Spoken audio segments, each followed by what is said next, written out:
యొక్క బిల్డింగ్ ఈ విధంగా రూపం రావడానికి ముఖ్య కారకురాలు మనందరి జీవితాల్లో మార్పు కోరుకునే ఒక గొప్ప వ్యక్తి మన అఖిల మేడం గారిని మాట్లాడవలసిన.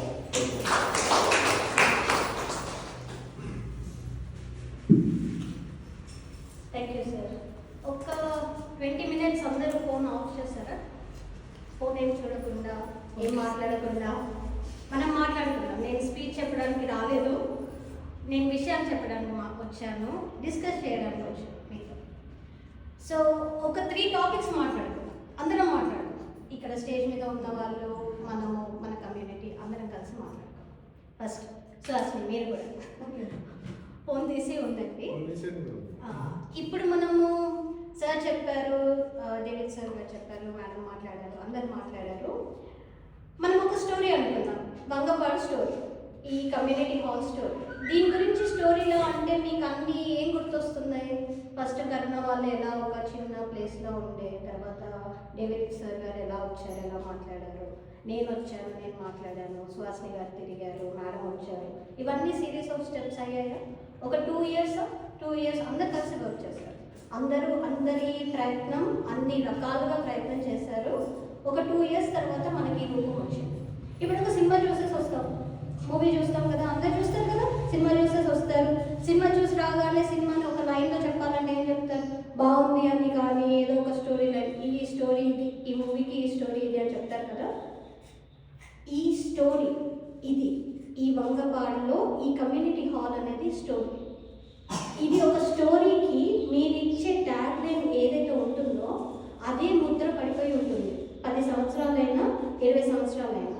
మా స్కూల్లో దాన్ని మోటో అనేది, మా school motto truth and charity. న్యాయంగా ఉండాలి, నిజాయితీతో ఉండాలి, చారిటీ అంటే సొసైటీతో పనిచేయాలి. మాకు అదే నేర్పించారు స్కూల్లో టీచర్స్ అయినా ఏదైనా. మా మోటో ట్రూత్ అండ్ చారిటీ అదే నేర్పించారు. ఇప్పుడు ఈ స్టోరీ అయింది కదా, మన కమ్యూనిటీ హాల్ స్టోరీ అయింది కదా, దీనికి మోటో మనమే పెట్టాలి. ఈ కమ్యూనిటీ హాల్ గురించి మీరు ఎప్పుడు మాట్లాడినా ఎవరి పేర్లు ఏమి రావద్దు, అయిపోయింది. మా బాధ్యతగా మేము చేశాము. సార్ అయినా చేశారు, నేనైనా చేశాను, మేడం అయినా చేశారు, ఎవరైనా చేశారు. దీన్ని మీరు చెప్పేటప్పుడు దీనికి మోటో మీరు ఎలా ఆలోచించాలి? దీని గురించి ఆలోచించేటప్పుడు దీని వెనకాల జరిగిన స్టోరీ ఏంటి, దీని వెనకాల ఒక్కొక్కరి ఆలోచన విధానం ఎలా ఉంది, వాళ్ళు చేసే పనిలో వాళ్ళు తీసుకున్న బాధ్యతలో ఏ న్యాయంగా చేశారో అన్న దాని మీద ఉండాలి. నేను దీని గురించి ఆలోచిస్తే నాకు 2 పదాలు గుర్తొస్తాయి: హోప్ అండ్ రెస్పాన్సిబిలిటీ. హోప్ అని ఎందుకన్నాను? హోప్ అంటే ఏంటి? మనకి నమ్మకం, అవునా? ఏదైనా జరుగుతుందేమో అన్న నమ్మకం, ఫ్యూచర్లో ఏదైనా బాగుంటుందేమో అన్న నమ్మకం, మనకి బాగుంటుందేమో నమ్మకం, లేదా సొసైటీకి బాగుంటుందనేమో నమ్మకం. ఇది ఒక నమ్మకం మీద బేస్ అయ్యి ఉన్న హోపే. మనం ఫస్ట్ సార్తో మాట్లాడినప్పుడైనా, సుహాసిని గారితో మాట్లాడినప్పుడైనా ఫండ్స్ ఏం లేవు ఇది కట్టడానికి. యాక్చువల్లీ ఫండ్స్ ఏం లేవు సార్, నా దగ్గర పర్సనల్ ఫండ్స్ అలా ఏం లేవు, ఆర్గనైజేషన్కి ఫండ్స్ ఏం లేవు. కానీ ఇది చేస్తే ఇంతగా ఈ కమ్యూనిటీ అనేది డెవలప్ అవుతుంది. ఇందులో నుంచి ఇంకా వేరే మెంబర్స్ వస్తారు, ఆడవాళ్ళు బయటకు వస్తారు, వాళ్ళు చదువుకోవడానికి, పిల్లలకి చదువుకోవడానికి ఒక హాల్ ఉంటుంది, ట్రైనింగ్ సెంటర్స్ అవ్వడానికి హాల్ ఉంటుంది. ఆ వృత్తి నుంచి బయటకు వచ్చి రెస్పెక్టబుల్గా, ఒక రెస్పెక్ట్ తోటి జీవించే ధైర్యం అనేది ఇలాంటి హాల్ ఉంటే ఉంటుంది అన్నది నమ్మకం. అది సిద్ధాంతం. ఆ సిద్ధాంతం బేస్డ్ ఆ జస్ట్ సింపుల్ హోప్ తోటి అది అవుతుంది అని చెప్పేసి ముందుకు వెళ్ళిపోయారు. మనీ ఎలా వస్తాయి, ఫండ్స్ ఎలా తీసుకొస్తాము, బిల్లులు ఎలా వస్తారు, నెక్స్ట్ పర్మిషన్ ఏంటి, ఇవన్నీ నెక్స్ట్ స్టెప్స్. ఎందుకంటే మన నమ్మకం చాలా దృఢంగా ఉంది కాబట్టి మిగతా అన్ని నేచర్ అంతా కల్పిస్తుంది మనకి. ఫండ్స్ వస్తాయి, హెల్ప్ చేసే వాళ్ళు హెల్ప్ చేస్తారు, రిలీజ్ చేసే వాళ్ళు రిలీజ్ చేస్తారు. కానీ ఆ నమ్మకం అనేది చాలా ప్యూర్గా ఉండాలి. దీని ఇంటెన్షన్ అంటే దీనికి బేసిస్ ఏదైతే మనం అనుకున్నామో అది చాలా క్లియర్గా ఉంటే ఒకదాని తర్వాత ఒకటి, ఒకదాని తర్వాత ఒకటి అవుతూనే ఉంటుంది. ఎన్ని ఇబ్బందులు పడ్డారో డేవిడ్ సార్కి, సుహాసిని గారికి తెలుసు. కరుణ మీ టీం అందరూ కూడా తిరిగారు. కానీ సార్ తిరిగిన దానికి ఎన్నిసార్లు ప్రణీత్కి కాల్ చేసి ఎక్విప్మెంట్ గురించి కానీ, దీని గురించి కానీ, శాండ్ గురించి కావచ్చు, డోర్స్ గురించి కావచ్చు, సుహాసిని పాపం ఎన్నిసార్లు నాతో కోపం పడింది, ఎందుకు ఇంకా లేట్ అవుతుంది, ఎందుకు ఇంకా లేట్ అవుతుంది. ఇవన్నిటికీ కూడా ఒక సొల్యూషన్ అనేది బేస్ బికాస్ ఆఫ్ హోప్ అవుతుంది. ఇది అవుతే దీనికంటూ ఇంపాక్ట్ అనేది చాలా ఉంటుంది. ఆ ఇంపాక్ట్ విమెన్కి కావాల్సినంత ఇంపాక్ట్ ఉంటుంది అన్న నమ్మకం కాబట్టి ఆ హోప్ తోటి ఇదంతా ముందుకు అయింది. నాకు మనీ బ్రేక్ అయిన టైంలో వేరే సార్ సునర్ సార్ ఆ సార్ డొనేట్ చేశారు, డేవిడ్ సార్ స్పాన్సర్ చేశారు. మనకి అలా డిఫరెంట్ సోర్సెస్ నుంచి మనీ రావడము, మనం పెట్టాలి అనుకున్న దానికి ఈ రూపం రావడం జరిగింది. సో ఇది ఒక్కరు అనుకుంటే, ఒక సిద్ధాంతంతో అనుకుంటే జరిగేది కాదు. మనం అందరం కలిసి దీని ఇంపాక్ట్ ఏంటి, దీని ఫ్యూచర్ ఏంటి అని అనుకుంటే ఇది ఇలా స్థాపించింది. అందుకనే దాన్ని హోప్ అన్నాను. రెస్పాన్సిబిలిటీ అంటే ఒక సొసైటీకి చేయాలి, నా వంతుగా నేను ఏదైనా చేయాలి, నేను ఎదుగుతూ నా వంతు సొసైటీకి నేను ఏదైనా చేయాలి అన్న సిద్ధాంతంతో నేను అమ్మ మైండ్ కోర్స్ని స్టార్ట్ చేశాను. స్కూల్లో ఉన్నప్పుడు, కాలేజ్లో ఉన్నప్పుడు చేసింది. ఇప్పుడు ఇందులో ఇంత పెద్ద ప్రోగ్రామ్ కానీ, ఈ కమ్యూనిటీ నుంచి బయటకు వచ్చే విమెన్కి కావాల్సిన రెస్పెక్ట్ కానీ దొరకట్లేదు అన్న పాయింట్ ఒకటి తీసుకున్నా కూడా దానికి మన వంతు మనం ఏం చేయాలి అన్నది రెస్పాన్సిబిలిటీ. అదే డిస్కస్ చేశాను.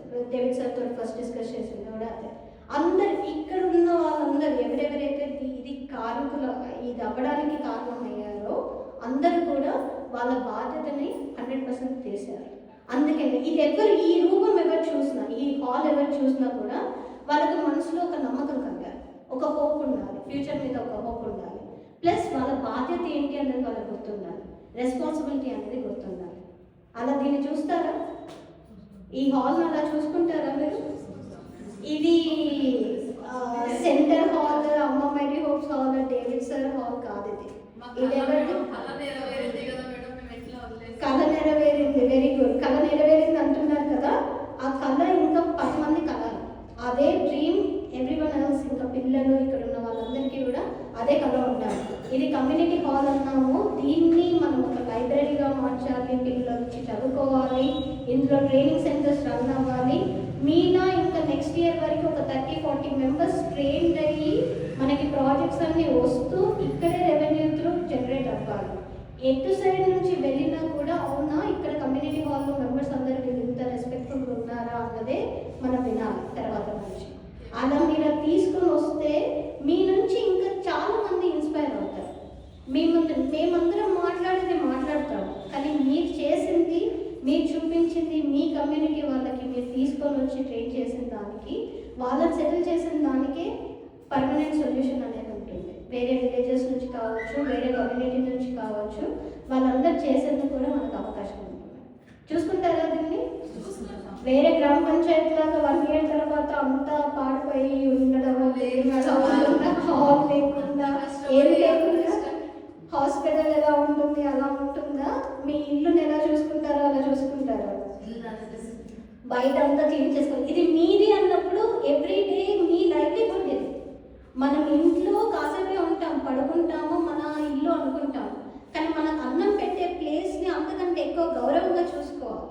మనకి గౌరవాన్ని ఇచ్చే ప్లేస్ని అంతకంటే ఎక్కువ రెస్పెక్ట్ చేయాలి. టెంపుల్, చర్చ్ దేనికన్నా కూడా మనకి ఫుడ్ పెడుతుంది, మన వ్యక్తిత్వాన్ని మారుస్తుంది. అలాంటి ప్లేస్ ఇది. దీన్ని ఎంత అందంగా మీరు చూసుకుంటే, ఎంతగా ఈ ప్లేస్ని మీరు ఇష్టపడితే అంతగా మీకు రెస్పాన్స్ కూడా అలానే ఉంటుంది. 1 year తర్వాత వెళ్ళాక అంతా బూసిపడిపోయి బయట అంతా పాడైపోయి ఉందనుకోండి, ఎవరికన్నా చేసిన దానికి ఏమన్నా వాల్యూ ఉంటుందా? ఉండదు. మీరందరూ మాట ఇవ్వాల్సిందని. ఈ హాల్ ఎప్పుడు చూసినా, ఏ టైంలో చూసినా మీ ఇంటికంటే బాగుండాలి, ఇది మా ఇంటికంటే బాగుండాలి, మేము బాధ్యత తీసుకోవాలి. మళ్ళీ మీలో మీరు వాళ్ళది చూసుకుంటారు, వీళ్ళు ఇది చూసుకుంటారు అని అనుకోవడం అలాంటిది ఏది ఉండదు. ఇది చాలా నీట్గా ఉండాలి, మీరు వర్క్ చేసేది కంటిన్యూస్గా వర్క్ అవ్వాలి, ఎప్పుడు క్లోజ్ అయ్యి ఉండద్దు. ఇది ఎవ్రీడే ఓపెన్ అవ్వాలి. 9 to 4, 5 to 6 మీ టైమింగ్స్ మీరు మాట్లాడుకోండి. పిల్లలకి ఈజీగా రావాలి ఇక్కడికి వచ్చి చేసుకునేందుకు, చదువుకునేందుకు. ఇంకొకటి, మీరు మళ్ళీ అందరికీ మీరందరూ ప్రామిస్ చేయాల్సింది ఇంకొకటి, ఇప్పుడు మా బాధ్యత మేము చేసాం కదా, ఇప్పుడు మీ రెస్పాన్సిబిలిటీ, మీరు ట్రైనింగ్ చేస్తారు. At the same time every Sunday అందరికీ హాలిడేస్ కదా, సండే పిల్లలందరికీ హాలిడేస్, వర్క్ కూడా ఎక్కువగా ఉండదు. సండే మార్నింగ్ కానీ ఈవినింగ్ కానీ మీరు కమ్యూనిటీ ఈవెంట్ చేయాలి. ఇది కంటిన్యూస్గా మీరు చేయాలి. ఏదైనా ఒక టాపిక్ తీసుకోండి. మీరు పిల్లలకి కౌన్సిలింగ్ చేపిస్తారా, డాక్టర్స్ని పిలిపిస్తారా, ప్రొఫెసర్స్ని పిలిపిస్తారా, కౌన్సిలింగ్ సెషన్స్ పెట్టుకుంటారా, వర్క్షాప్ పెట్టుకుంటారా?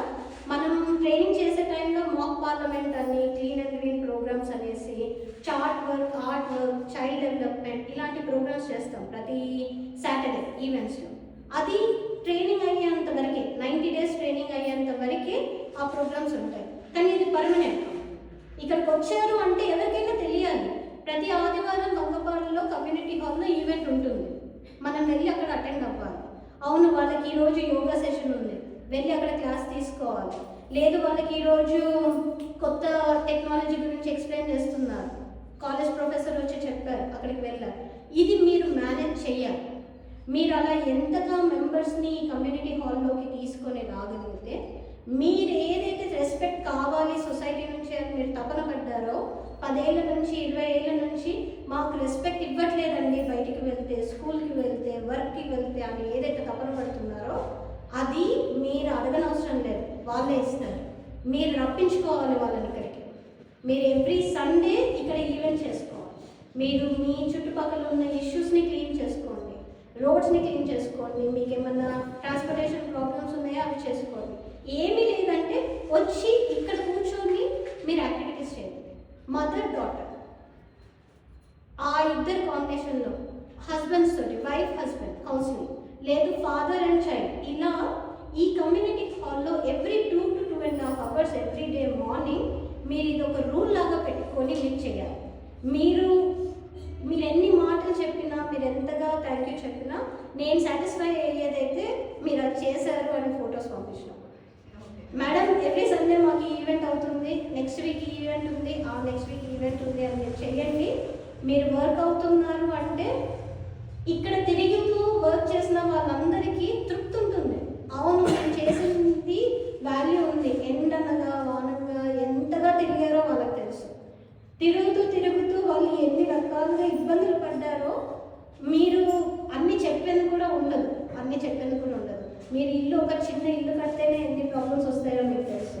అలాంటిది ఒక గవర్నమెంట్ ప్రాజెక్ట్ అని చెప్పేసి, ల్యాండ్ ఆర్గనైజేషన్ పేరు మీద అని చెప్పేసి, కన్స్ట్రక్షన్ అని చెప్పేసి చాలా ప్రాబ్లమ్స్ ఫేస్ అయ్యారు డేవిడ్ సార్ అయినా, సుహాస్ అయినా. వీటికి సాటిస్ఫాక్షన్ అవ్వాలి అన్నా యూఎస్లో ఉండి నేను కాన్స్టెంట్గా మీకు బ్యాక్ అండ్ ఫోర్త్ కాల్ చేసి మాట్లాడడానికైనా మీరు ఇవి రెండింటికి ప్రామిస్ చేయాలి. మీరు ఇక్కడ క్యాలెండర్ పెట్టుకోవాలి, ఈవెంట్స్ కంటిన్యూ చేయాలి. చేస్తారా? ప్రాపర్గా చేస్తారా? ఓకే. సెకండ్ ఇంకొకటి, మనం ఇప్పుడు సొసైటీలో బాగా వినే ఒక మూడు మాటలు చెప్పండి. అందరూ ఎక్కడికి వెళ్ళినా, ఫ్లైట్ దిగినప్పటి నుంచి చిన్న ఎయిర్పోర్ట్ నుంచి బయటికి వెళ్ళిన, కాలేజ్ స్కూల్స్కి వెళ్ళిన, ఎవరిని కలిసినా కూడా ఒక 3 sentences బాగా అంటున్నారు అందరూ. ఏమంటున్నారు? కాదండి, అంటే సొసైటీ గురించి మాట్లాడే దాంట్లో 3 పదాలు అంటారు. ఎవరిని నమ్మేలా లేదు మేడం ఈరోజు. ఈ కాలంలో అసలు ఎవరిని నమ్మేలా లేదు, ఎవరిని నమ్మొద్దు. అవునా? రోజుకి ఎన్నిసార్లు అంటాం మనం ఈ మాట? మీరు ఎన్నిసార్లు అంటారు? ఒక 2 times అయినా అంటారు. ఎవరిని నమ్మేలా లేదు. ఓకే. సెకండ్, ఎవ్వరు వాళ్ళ పని చేయలేదు. అవునా? గవర్నమెంట్ ఆఫీసర్ గురించి మాట్లాడాలన్నా అదే అంటారు, మీరు బ్యాంక్ వెళ్ళినా అదే అంటారు, ఆటో వాళ్ళని అలానే అంటారు, ఆఫీస్ వాళ్ళని అలా అంటారు. ఎవరు వాళ్ళ పని వాళ్ళు చేయరు. అవునా? అంటారా? థర్డ్ పాయింట్ ఏమంటారు? వేరే వాళ్ళ గురించి ఎవరు ఆలోచించరు, అందరు స్వార్థపడతారు. అవునా? మన గురించి వాళ్ళే ఆలోచించుకుంటారు, పక్కన గురించి అసలు ఎవరు ఆలోచించే ఓపిక కూడా లేదు. ఇవేనా మీరు అనేది? మనమందరం వినేదే మాట కదా. నేను 2 weeks నుంచి చాలాసార్లు విన్నాను ఈ మాట, చాలాసార్లు విన్నాను. ఆటో ఎక్కినా విన్నాను, ఒక షాపింగ్కి వెళ్ళినా విన్నాను, మా రిఫ్లెక్సాలజీ సెంటర్కి వెళ్ళినా విన్నాను. ఈ 3 పదాలు అయితే అంటారా? నిజం చెప్పాలి, నిజంగా ఒప్పుకోవాలి, మనస్ఫూర్తిగా ఒప్పుకోవాలి. ఈ రోజు అన్నారా? కొత్త నుంచి అన్నారు కదా, ఈరోజు కూడా అన్నారా? సరే, ఫస్ట్ ఏంటి? ఎవరిని నమ్మేలా లేదు కదా. ఎందుకు? మీ చుట్టూ అలా అనిపిస్తుంది కాబట్టి నమ్మేలా లేదు. అదొక ఊతపదం అయిపోయింది యాక్చువల్లీ. ఇదివరకు కూడా జనాలు ఇలానే ఉన్నారు, తప్పులు చేసేవాళ్ళు తప్పులు చేశారు, మంచి చేసేవాళ్ళు మంచి చేశారు. కానీ తప్పు చేసే వాళ్ళని హైలైట్ చేసి చూపించలేదు ఎవరు. తప్పు చేస్తున్నారు, అందరు అలానే ఉన్నారు అని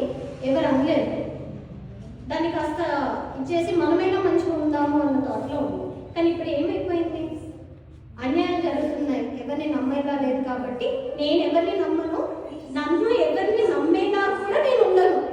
మీరు అనే పదంలో ఎవరిని నమ్మేలా లేదు అంటే మీరు ఏం చెప్తున్నారంటే నేను కూడా నన్ను కూడా ఎవరిని నమ్మేలా నేను ఉండను.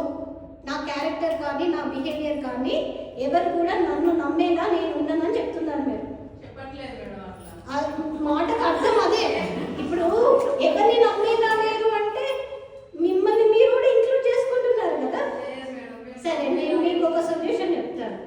మీకు ఎప్పుడైనా అలాంటి థాట్ వచ్చింది అనుకోండి, ఎవరిని నమ్మేలా లేదు, అన్ని మోసాలే జరుగుతున్నాయి, అంత ఇదే అవుతుంది. ఇప్పుడు ఇది స్టార్ట్ చేసినా కూడా మీకు ఏమి ఈజీగా ఉండదు, ప్రాబ్లమ్స్ వస్తూ ఉంటాయి, బ్యాక్ అండ్ ఫోర్త్ వస్తుంది. మీకు సొల్యూషన్ ఏంటి తెలుసా? మీకు ఎప్పుడు అలా అనిపించినప్పుడల్లా శ్వాసించండి. నమ్మకానికి ప్రతిరూపం కాదు. 9 yearsగా నేను యుఎస్ నుంచి రన్ చేస్తున్నాను అమ్మ మెడికల్స్. ఫస్ట్ 2 years నేను కనీసం తనని ఫేస్ టు ఫేస్ కూడా చూడలేదు. 2015 సెప్టెంబర్లో ఆఫీస్ స్టార్ట్ చేశాను, 2017లో వచ్చాను.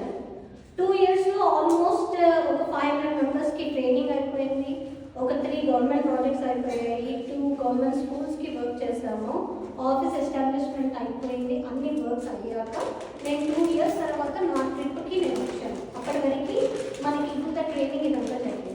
అప్పటి నుంచి ఈ రోజు వరకు 9th year, నెక్స్ట్ 2025కి మనకి సెప్టెంబర్ 10 years అవుతుంది. ఒక్క మాట కూడా అంటే ఒక్క నెగిటివ్ పదం కూడా అమ్మ మెడికల్స్ గురించి ఈ 10 yearsలో ఒక్కరు కూడా అనలేదు. ఒక్కరు కూడా అనలేదు. ఒక్క వర్షంలో కూడా ఒక మాట అనలేదు.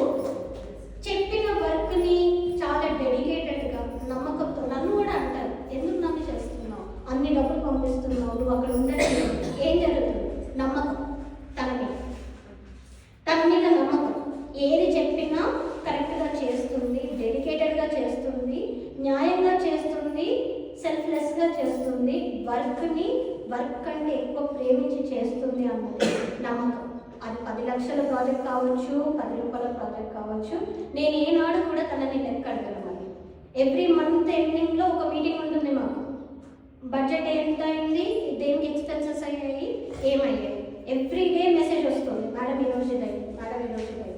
మంత్లీ ఓన్లీ వన్సే మాట్లాడతాను నేను, మనీ గురించి అయినా వేరే దాని గురించి అయినా. లేదు, ఎంతమందిని తను కలుస్తుంది, గవర్నమెంట్ ఆఫీషియల్స్ని కావచ్చు, విలేజెస్లో కావచ్చు, సర్స్ని కావచ్చు, ఎవరినైనా నువ్వు అక్కడికి వెళ్ళి ఆ వర్క్ చెయ్యి అనగానే నాకు కూడా డౌట్ ఉండదు కదా, తను చేయగలదా లేదా, ఏమవుతుందో, ఏం మాట్లాడుతుందో అని. అలాంటి డౌట్ నాకు ఈ 10 yearsలో ఎప్పుడు జరగలేదు. మీకు ఎప్పుడైనా ఇంకోసారి మీరు నమ్మకం లేదు, ఎవరిని నమ్మేలా లేదు అనుకుంటే తనని గుర్తు తెచ్చుకోండి. మీ విలేజ్కి అవునా, భయపట్టుకొని ఎవరిని మాట్లాడినా మేడం ఇలా చేయమన్నారు, ఇదే కావాలి, ఇలానే కావాలి, నాకు ఇదే కావాలి అని నేను ఏదన్నా కూడా తను చేసింది. మీ మనసులో ఒక్కోసారి ఎప్పుడు అవ్వద్దు. ఉన్నారు, నమ్మే వాళ్ళు ఉన్నారు, నమ్మకంతో పనిచేసే వాళ్ళు ఉన్నారు, ఆ నమ్మకాన్ని నిలబెట్టుకునే వాళ్ళు కూడా ఉన్నారు. నార్మల్గా మనం జాబ్ కోసం ఏదైనా పని చేస్తే ఓకే, జాబ్ సాలరీ తీసుకుంటున్నాం, వర్క్ చేస్తున్నాం. అదే వర్క్ని రెస్పాన్సిబుల్గా చేస్తే మన క్యారెక్టర్ ఏంటో తెలుస్తుంది. కానీ అదే వర్క్ని నమ్మకంతో చేసామనుకోండి, మన మానవత్వం ఏంటో తెలుస్తుంది. తను అంత నమ్మకంగా చేశారు. వర్క్ చేయడానికి మీకు ఏ పాయింట్ ఆఫ్ వ్యూలో కూడా ఎప్పుడైనా ఇంకో 10 years కావచ్చు, ఏదైనా అవును కదా తను అలా చేసింది కదా, సో నమ్మే వాళ్ళు ఉన్నారు, నమ్మచ్చు అన్న థాట్ తోటి మీరు మళ్ళీ సాటిస్ఫై అవుతారు. సెకండ్ పాయింట్ మనం ఏమనుకున్నాం, ఏమంటున్నారు? సెకండ్ పాయింట్, ఎవరి గురించి పట్టించుకోరు. డేవిడ్ సార్ గారు పట్టించుకున్నంతగా ఇంకెవరైనా ఎవరైనా పట్టించుకుంటారా? సార్ జాబ్ చేస్తున్నారు, ఆయన వర్క్ చేస్తున్నారు, మీ కమ్యూనిటీ గురించి అంత డీటెయిల్గా ఆలోచించి రూట్ కాజ్ ఏంటి, ఇక్కడ రూట్ కాజ్ ఏంటి, దానికి ఓరియంటెడ్గా ఎలా వర్క్ చేయాలి అన్న మాట మనస్ఫూర్తిగా వచ్చింది. ఇలాంటి సర్స్ ఉన్నాక ఇంతగా ఆలోచించి మీ నుంచి వర్క్ చేసిన తర్వాత కూడా మనం ఎలా అనగలం ఎవరు పట్టించుకోరు, ఎవరు వర్క్ చేయరు అన్నది, రెస్పాన్సిబుల్గా చేయరు అనేది. మీకు ప్రపంచం మీకు మళ్ళీ ఏ టైంలో కూడా 2 years తర్వాత మీకు ఎలాంటి ప్రాబ్లమ్స్ వచ్చినా కూడా మీకు ఆ థాట్ ఉందనుకోండి మనసులో, సార్ని గుర్తు తెచ్చుకోండి, సార్ ఫోటో పెట్టుకోండి, ఫోన్లో అయినా చూడండి. మీరు సార్ గుర్తించుకోండి. అవునా సార్ ఉన్నారు కదా, అలాంటి వాళ్ళు ఉన్నారు. మీకు ఆ నమ్మకం రావాలి. వీళ్ళని చూస్తే మీకు ఆ నమ్మకం రావాలి. ఇంకోసారి వంగపాటి నుంచి ఈ విమెన్ నుంచి ఈ 3 మాటలు అనద్దు. ఉన్నారు, లేరని నేను అనట్లేదు, కానీ ఇలాంటి వాళ్ళు కూడా ఉన్నారు. వీళ్ళు మీకు ఆ మాట అనడానికి మార్పు అనేది జరగాలి. థర్డ్ పాయింట్ ఏమనుకున్నాం మనం? ఎవరి స్వార్థం వాళ్ళే ఆలోచించుకుంటాం. ఎవరి స్వార్థం వాళ్ళే ఆలోచించుకుంటే ఈ కమ్యూనిటీ హాల్ ఉండేదా? ఇప్పుడు గవర్నమెంట్ వాళ్ళే తీసుకోండి, గవర్నమెంట్ అఫీషియల్సే తీసుకోండి. ల్యాండ్ నేను ఎందుకు శాంక్షన్ చేయాలి అని వాళ్ళ గురించే వాళ్ళు ఆలోచించుకుంటే, ఆర్ వాళ్ళు చేయాల్సిన గవర్నమెంట్ వర్క్ కావచ్చు, డాక్యుమెంటేషన్ కావచ్చు, ఏదైనా చేయాలనుకున్నా ఈ హాల్ ఉండేదా? నేను కూడా నాకెందుకు అసలు రంగపాడు అనే విలేజ్ కూడా నేను ఇదివరకు వెళ్ళలేదు. ఆనెస్ట్లీ నాకు తెలియదు. మా కాలేజ్ ఇక్కడే ఉంటే నాకు తెలియదు. సార్ చెప్తేనే నాకు తెలిసింది. సార్ చెప్పి ఎక్స్ప్లెయిన్ చేస్తేనే నాకు విషయం తెలిసింది. నాకు ఎందుకు అని అనుకుంటే ఉండేదా? రవీంద్ర సార్ జీవితాన్ని త్యాగం చేశారు సొసైటీ కోసం. పిల్లలకి గవర్నమెంట్ స్కూల్స్కి గవర్నమెంట్లో ఒకరే ఉండి అక్కడ ఇప్పటికీ అక్కడ పిల్లల్ని పెట్టుకొని పిల్లలతో మాట్లాడుతూ నాలాంటి వాళ్ళని ఎంతో మందిని తీర్చిదిద్దారు. నేను కాలేజ్లో ఉన్నప్పుడు ఫస్ట్ 2008లో సార్ని కలిసాను. సార్ నువ్వు వాలంటీర్ వర్క్ చేస్తున్నావు అని తెలిసిందమ్మా, ఒకసారి రండి అంటే నేను తొర్రూరు క్యాంప్కి వెళ్ళాను. అప్పటి నుంచి ఇప్పటి వరకు ఈ ఆల్మోస్ట్ 15 ఇయర్స్గా సార్తో ఆల్మోస్ట్ ఎవ్రీ అదర్ డే మాట్లాడేదాన్ని. నేను ఎప్పుడైనా డిసప్పాయింట్ అయినా ఏదైనా చేసినా నేను సార్నే చూసుకుంటాను. నాకు కూడా అనిపిస్తుంది కదా, ఎందుకు చేస్తున్నాను ఇదంతా, అక్కడ జాబ్ కష్టపడ్డాము, నైట్ లేచి ఉండడము, నైట్ టైంలో 2-3 అవర్స్ కాల్ మాట్లాడటము, పడుకోవడం, ఎందుకు చేయాలి ఇదంతా అని అనిపించినప్పుడు, నాకు కూడా ఇదంతా వదిలేయాలి అనిపించినప్పుడు నేను సార్ గురించి ఆలోచిస్తాను. సార్ అంతగా త్యాగం చేసి అంతగా రెస్పాన్సిబిలిటీ తీసుకొని అందరి గురించి ఆలోచించి చేస్తే నేను చేసేది చాలా చిన్నది. ఇది స్ఫూర్తి. మనం మాట్లాడే నెగిటివ్ పదాలలో ప్రతిదానికి ఒక పాజిటివ్ పర్సన్ అనేవారు కనిపిస్తారు. వాళ్ళని చూస్తూనే ముందుకు వెళ్ళిపోవాలి. ఎలా చేశారు ఇవన్నీ అని అడిగిన ప్రతిసారి ఇదే అండి. నమ్మకం లేదు అని అన్న ప్రతిసారి తన్నే అనుకుంటాను నేను. అవును, నమ్మకంగా చేస్తుంది కదా, నేను ఆ మాట అంటే తను చేసే పనికి అర్థం ఉంటుందా? నేను కూడా ఎవరు రెస్పాన్సిబిలిటీగా చేయరు అంటే డేవిడ్ సార్ గారు కష్టపడిన దానికి అర్థం ఉంటుందా? ఎవరు సొసైటీ గురించి ఆలోచించారు అని అనుకుంటే రవీంద్ర సార్ లాంటి వాళ్ళు త్యాగం చేసిన దానికి అర్థం ఉంటుందా? ఆర్మీ వాళ్ళు త్యాగం చేసే దానికి అర్థం ఉంటుందా? ఉండదు. సో ఆ పదాలు అనడం మానేసేది. మీరు ఆ 3 పదాలు అనుకోవడము అనడము మానేస్తే మంచి కనిపిస్తుంది. చుట్టూ మనకి మంచి మనుషులు కనిపిస్తారు, మంచి ఆలోచనతో ఉన్న వాళ్ళు కనిపిస్తారు. లేదు మీరే ఇప్పుడు ఇంకొక 6 months తర్వాత కరోనా మీ గురించి మాట్లాడతారు. వాళ్ళు అలా తిరిగారు చేశారు కాబట్టి ఈ కమ్యూనిటీ హాల్ వచ్చిందని ఈ పిల్లలతో ఎవరైనా లేచి మాట్లాడతారు, మీరు అవుతారు. సో ఆ పదాలు మనం ఎప్పుడైతే అనుకోవడం మానేస్తామో అప్పుడు మనకి మనలో నుంచి ఆ మంచితనం అనేది బయటికి రావడము, మనం పడే డిసప్పాయింట్మెంట్ అనేది తగ్గడము, ఇదన్నీ జరుగుతుంది. ఇవి 3 గుర్తుపెట్టుకుంటారా? వీళ్ళని అలానే గుర్తుపెట్టుకుంటారా చూడడానికి? ఓకే, ఇంకొక లాస్ట్ టాపిక్ మాట్లాడి ఆపేస్తాను. ఈ హాల్ గురించి మీరు ఇండిపెండెంట్ అవ్వడానికి మనం ఎంత కష్టపడ్డాం. ఓకే, ఇండిపెండెన్స్ అనేది మనకి ఎప్పుడు వస్తుంది? మన కాళ్ళ మీద మనం నిల్చొని మన కమ్యూనిటీ మీద మనం చేసుకునే దానికి. సో ఇకపై ఎవరు కూడా మీ దగ్గరకు వచ్చి మేము ఏ ప్రాజెక్ట్ ఇవ్వాలి, మీరు ఇంత వర్క్ చేస్తున్నారు, మీకు మేము ఎలా సపోర్ట్ చేయాలి, మీకు ఆల్రెడీ లైబ్రరీ ఉందా, మేము వచ్చి బుక్స్ ఇస్తామని మీ దగ్గరికి, మీ డోర్ దగ్గరికి వచ్చి మీ ఇండిపెండెన్స్ని, మీ సెల్ఫ్ ఎస్టీమ్ని చూసి సపోర్ట్ చేయాలి తప్ప మీరు ఇకపై ఎవరి దగ్గరికి వెళ్ళి మాకు ఇది కావాలి అని అడిగే పొజిషన్లో మీరు ఉండద్దు. అది మన మెయిన్ ఉద్దేశం. మీరు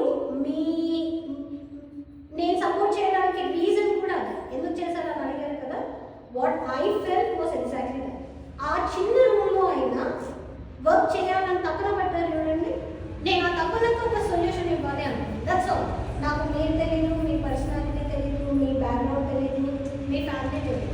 జస్ట్ మీరు ఆ తపన పడ్డారు చూడండి, ఆ చిన్న ప్లేస్లో వర్క్ చేసుకోవాలని తపన పడ్డారు కదా, ఆ తపనకు ఒక సొల్యూషన్ ఉంటుంది. ఆ సొల్యూషన్ ఈ రూపం.